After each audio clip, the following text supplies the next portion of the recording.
We begin Mental Telegraphy by Mark Twain.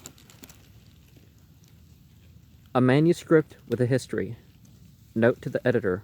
By glancing over the enclosed bundle of rusty old manuscript, you will perceive that I once made a great discovery. The discovery that certain sorts of thing which, from the beginning of its world, had always been regarded as merely curious coincidences, that is to say, accidents, were no more accidental than is the sending and receiving of a telegram an accident. I made this discovery 16 or 17 years ago and gave it a name, Mental Telegraphy. It is the same thing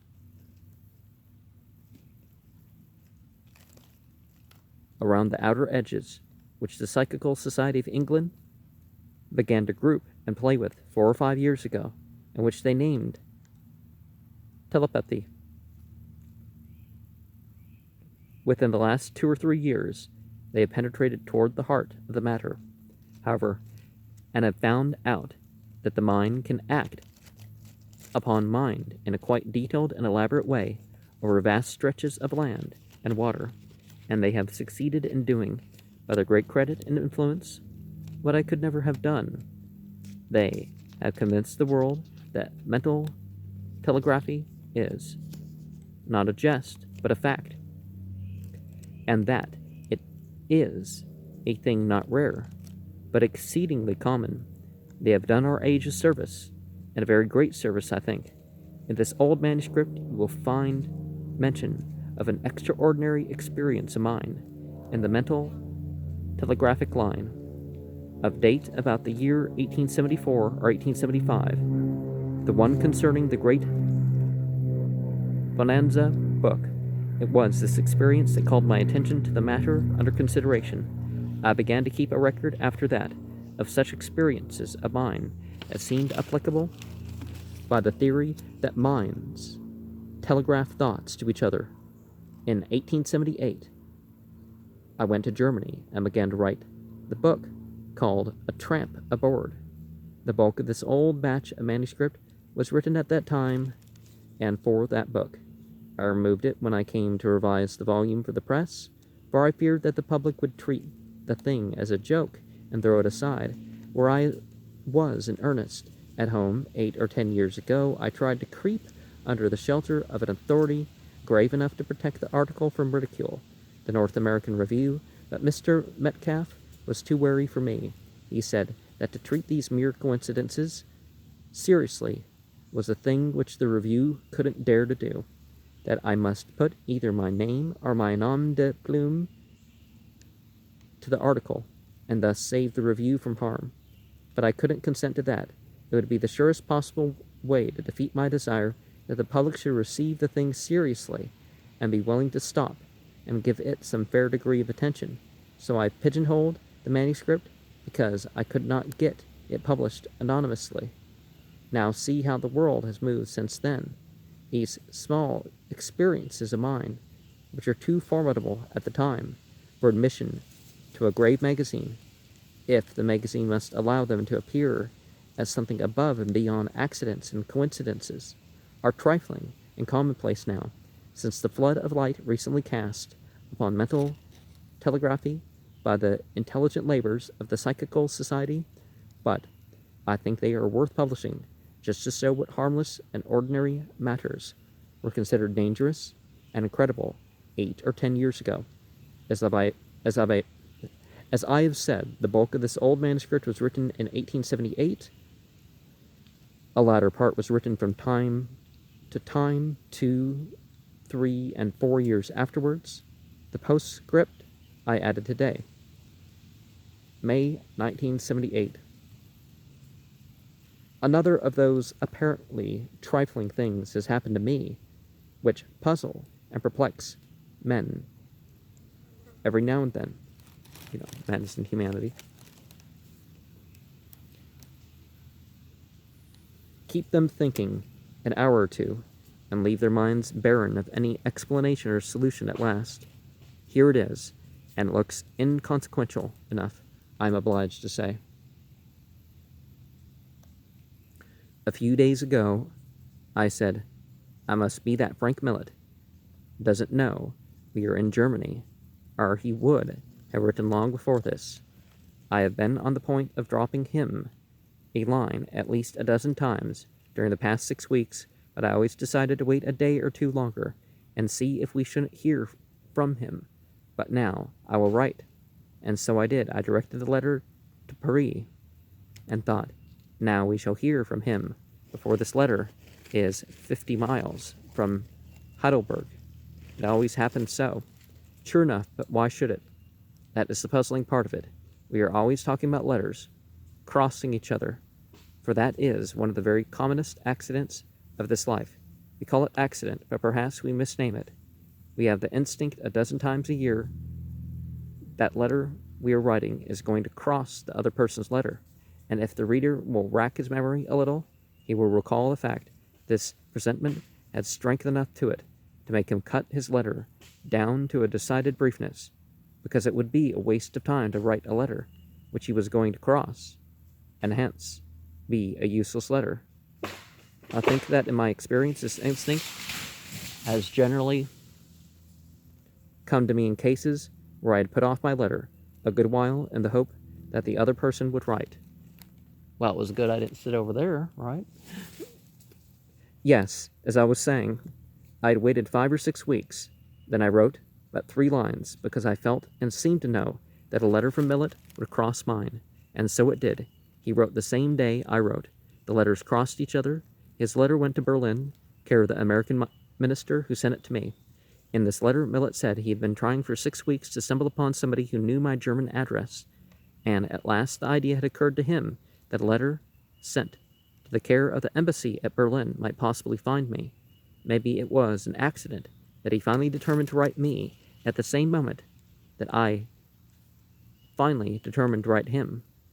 But I think not. With me, the most irritating thing has been to wait a tedious time in a purely business matter, hoping that the other party will do the writing, and then sit down and do it myself, particularly satisfied that the other man is sitting down at the same moment to write a letter which will cross mine, and yet one must go on writing, just the same, because if you get up from your table and postpone, that other man will do the same thing exactly as if you two were harnessed together, like the Siamese twins, and must duplicate each other's movements. Several months before I left home, a New York firm did some work about the house for me, and did not make a success of it. But it seemed to me, when the bill came, I wrote and I said I wanted the work perfected before I paid. They replied that they were very busy, but that as soon as they could spare the proper man, the thing should be done. I waited more than 2 months, enduring as patiently as possible for the companionship of bells which would fire away of their own accord, sometimes when nobody was touching them, and at other times wouldn't ring though you struck the button with a sledgehammer. Many a time I got ready to write, and then postponed it, but at last I sat down one evening and poured out my grief to the extent of a page or two, and then cut my letter suddenly short, because a strong instinct told me that the firm had begun to move in the matter.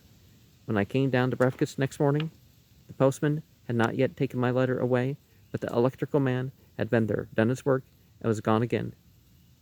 He had received his orders the previous evening from his employers, and had come by the night train. If that was an accident, it took about 3 months to get it up in good shape. One evening last summer, I arrived in Washington, registered at the Arlington Hotel, and went to my room. I read and smoked till 10 o'clock.